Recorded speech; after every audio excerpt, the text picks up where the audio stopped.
Kebotakan menjadi salah satu momok yang menakutkan. Bisa dialami pria dan wanita, dan ternyata bukan cuma orang tua yang mengalaminya, orang muda juga bisa mengalaminya. Nah, lantas bagaimana penyebabnya dan cara mengatasinya? Yuk ikutin saya ketemu Dr. Julie, spesialis dermatologi venerologi.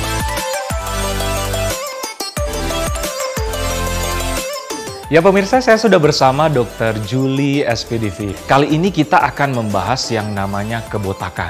Nah, kebotakan ini kan menjadi momok mungkin menakutkan bagi sebagian besar orang.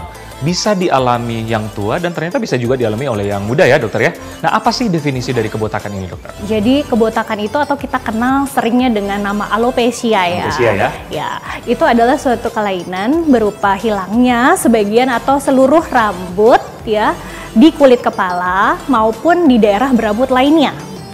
Gitu dok. Iya, bisa mungkin sebagian, bisa menyeluruh ya. Ya, betul. Nah, penyebabnya apa dokter?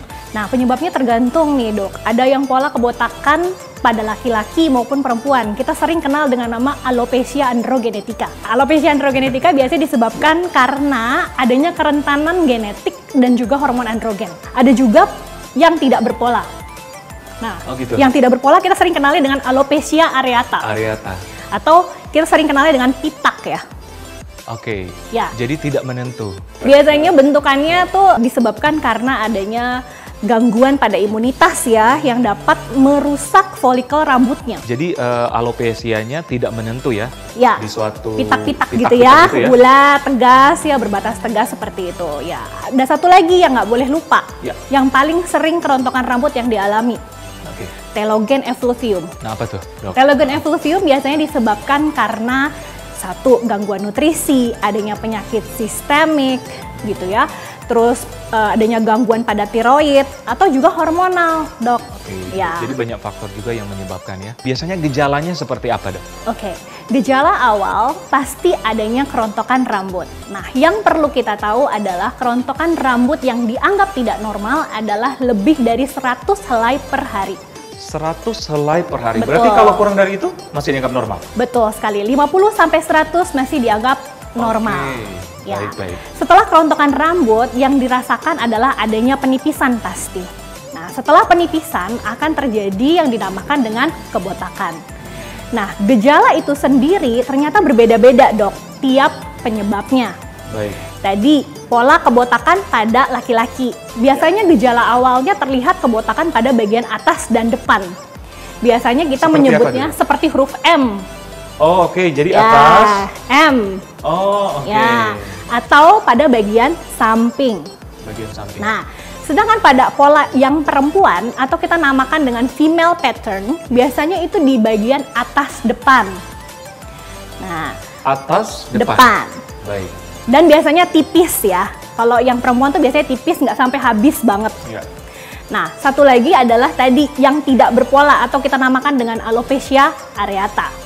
Biasanya bentukannya tadi seperti bulat-bulat berbatas tegas atau kita kenalnya sebagai pitak. Pria atau wanita yang huruf M atau apa tadi ya dokter yang wanita ke atas ya?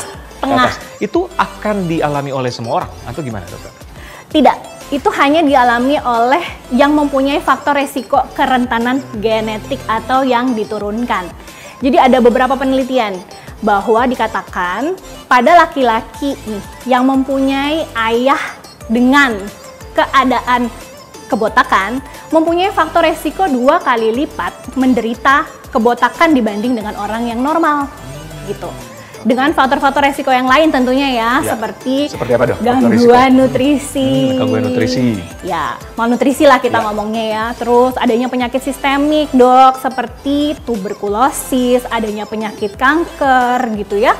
Terus perubahan hormonal misalnya setelah pasca melahirkan atau ternyata setelah mendapatkan sakit yang berat, misalnya setelah COVID-19.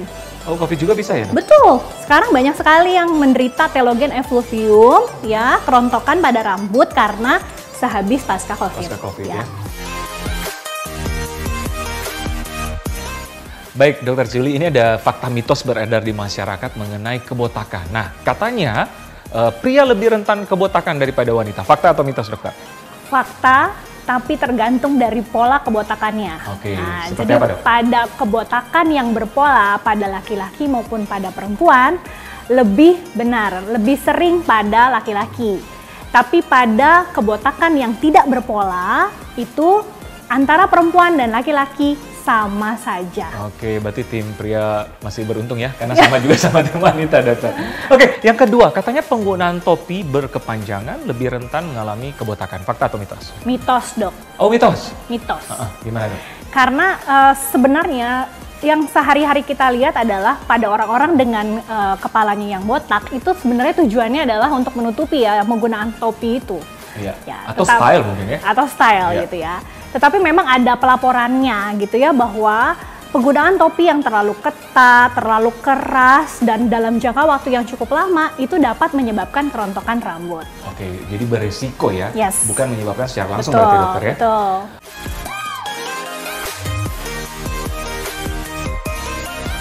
Pada pasien ini sudah terdapat gejala awal dari kebotakan.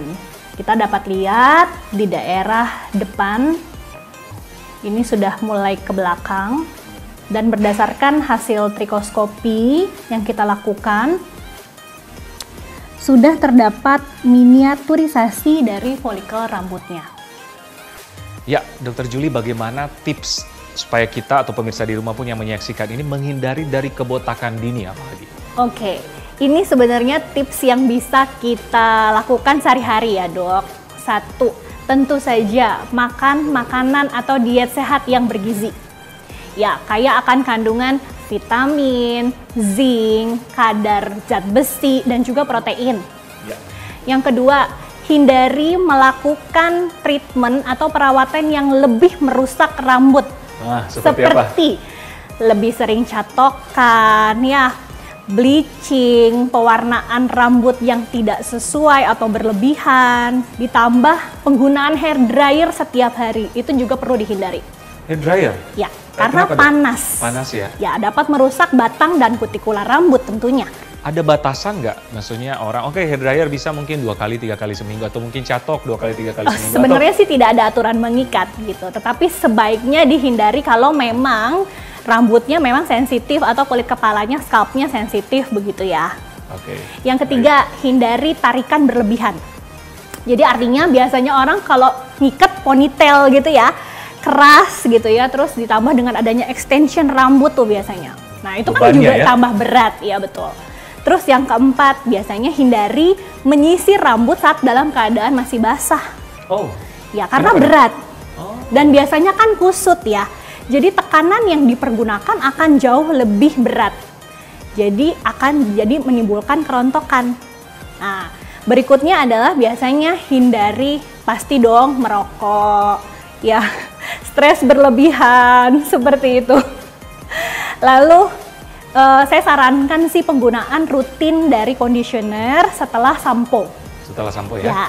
Yang jangan lupa juga, gunakanlah produk-produk yang sesuai dengan tipe rambut kita.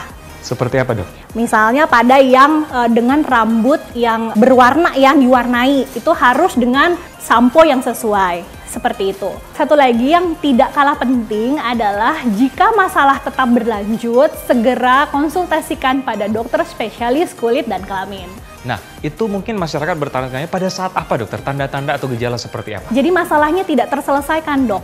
Misalnya kerontokannya setiap hari lebih dari 100, kita hitung ya, biasanya kalau pasien itu namanya jadi kayak bawa wombag gitu ya, jadi hairback gitu. Jadi banyak sekali kerontokannya, terus mulai terjadi kebotakan, itu tetap harus berkonsultasi pada dokter spesialis. Setuju, berarti kalau gejalanya tidak tertangani ataupun rontok-rontok terus walaupun sudah diobati, harus konsultasi ke dokter. Betul. Setuju, dokter ya? Setuju. Pemirsa, demikianlah bincang sehat kali ini, semoga bermanfaat. Saya Dr. Aklas bersama Dr. Julie SPDV untuk Hidup Sehat Plus.